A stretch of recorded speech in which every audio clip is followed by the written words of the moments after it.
गाने तैयार करते करते वो अभी रोने में आ गए हैं। तो इसमें प्लीज संदीप सर प्लीज आपको दो शब्द कहने के लिए हम आमंत्रित करते हैं स्टेज पर। संदीप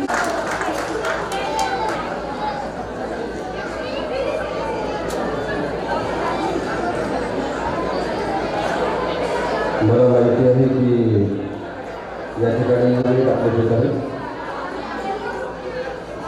जीत परस्पर हा व्यवहार परस्पर जीत परस्पर हा व्यवहार परस्पर हा फूलों की छाया समझकर अंगार परस्पर जिंदगी जिंदा दिली ताप जमी जिंदगी जिंदा दिली ताप जमी तो नयनाची तलवार तो व्यवहार परस्पर हा तो व्यवहार परस्पर असं जीवन जगून स्वतःच्या आळ्याचं रक्ताचं आणि कष्टाचं पाणी करणारा पवित्र पावन मातृभूमीची संत क्रांतिकारक देशभक्त महापुरुष महाराज याच्या पावनात पोलीस घेणारा मिळाला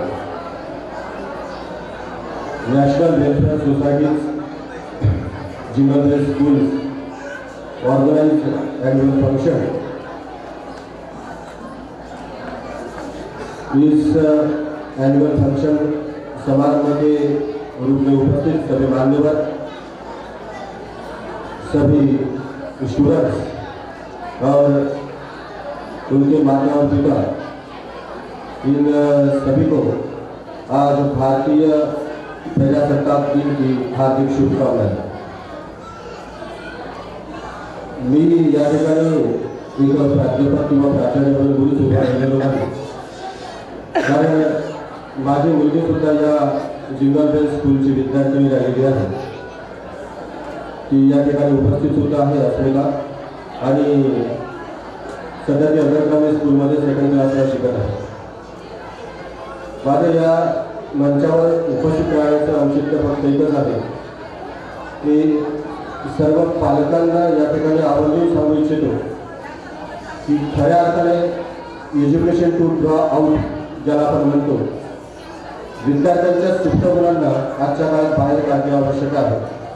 देश बदल रहा है तो बच्चों की सिर्फ सूरत बदलने से कुछ नहीं होगा, कारण नवीन शैक्षणिक धोरण एका आव्हानाच्या स्वरूपात आमच्या समोर आहे आणि स्किल बेस्ड एज्युकेशन ही आजच्या काळाची आवश्यकता असणार आहे। आपण अनेक वेळा बघतो की विद्यार्थ्यांना पुस्तकीय ज्ञान खूप असते, परंतु सादरीकरणाची वेळ त्यांच्यावर येते त्यावेळेस त्यांना 2 मिनिट स्टेजवरून बोलता सुद्धा येत नाही, म्हणून त्यांना बोलता करण्यासाठी शिक्षकांची भूमिका ही खूप महत्त्वाची आहे।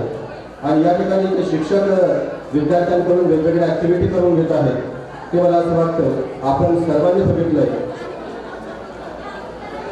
वारंवार विद्यार्थ्यांना प्रोत्साहित करून त्यांच्यासाठी वेगवेगळ्या ॲक्टिव्हिटी राबविणे आणि लहान चिमुकल्यांकडून हे सर्व करून घेण्याची जी जबाबदारी या शिक्षकांनी अत्यंत चांगल्या पद्धतीने केली आहे ती खरंच वाखाणण्यासारखी आहे।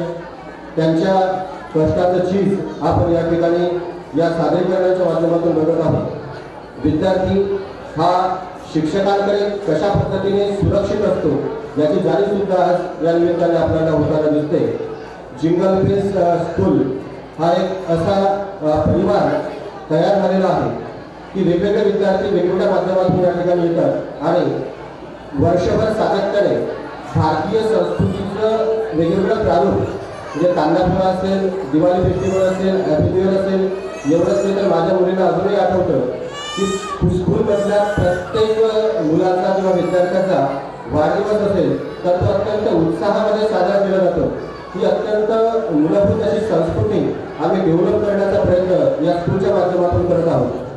या स्कूल जिंगल बेल स्कूलच्या मॅनेजमेंट किंवा व्यवस्थापनाला मी इथं बसलेल्या पालकांच्या वतीने एक ग्वाही देऊ इच्छितो कि आम्ही सर्व आपल्या सोबत आहे।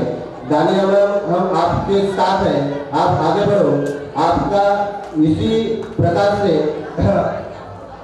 दिन ब दिन बहुत तरक्की हो, विकास हो, ऐसी शुभकामनाएं इस एनुअल फंक्शन के वक्त हम हमारी तरफ से आपको देते हैं। फिर से आपको हमारी तरफ से शुभकामनाएं और सभी बच्चों को एक बार जोरदार तालियों से उनका स्वागत करते हैं। और मुझे यहाँ आपके साथ जो शब्द पेश करने का जो अवसर प्रदान किया उसके लिए आयोजकों का